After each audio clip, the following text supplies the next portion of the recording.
Have you noticed this strange contradiction? On paper, you're doing better than ever. Your salary is higher than it used to be. Your job title sounds more serious. Yet somehow, money still feels tight. Not desperate. Not broke. Just constantly close. Close to the edge. Close to the next paycheck. Close to wondering where it all went. This isn't a personal failure. It's something much more common, and much quieter. Let's walk through it. Imagine a fairly normal situation in the US or Europe. You're in your late 20s or 30s. You earn around $70,000 a year in the US, or 55,000 euros in Western Europe. By most standards, that's a good income. But after taxes, it doesn't look the same. In the US, after federal, state, Social Security, and health insurance, that $70,000 might become about $4,200 a month.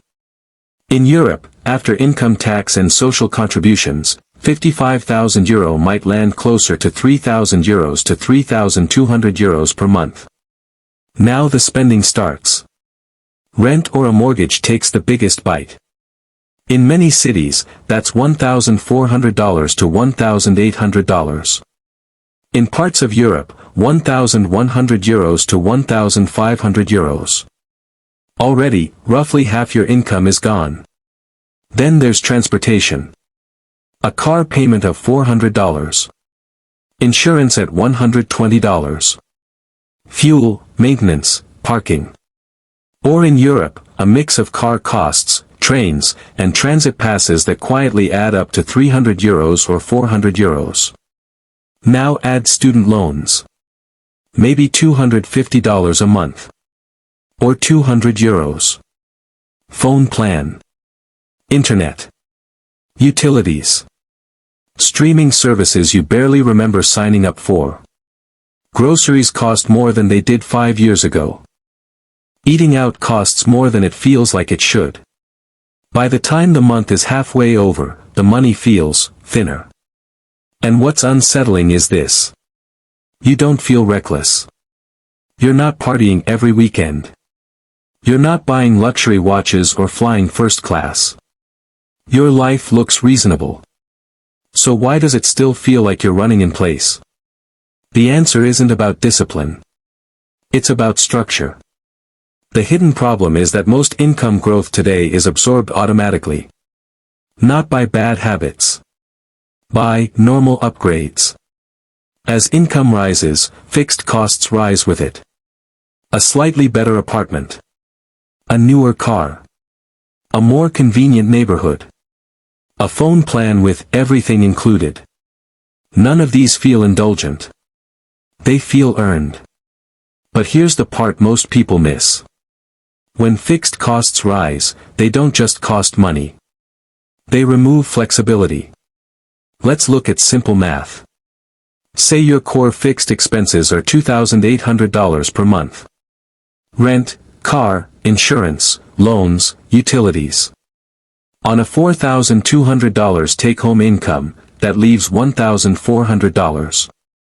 That $1,400 isn't savings.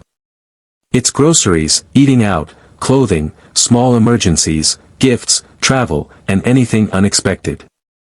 So saving becomes conditional. You save if nothing goes wrong. If the car doesn't break. If rent doesn't increase. If inflation stays calm. That's not financial stability. That's balance on a thin wire.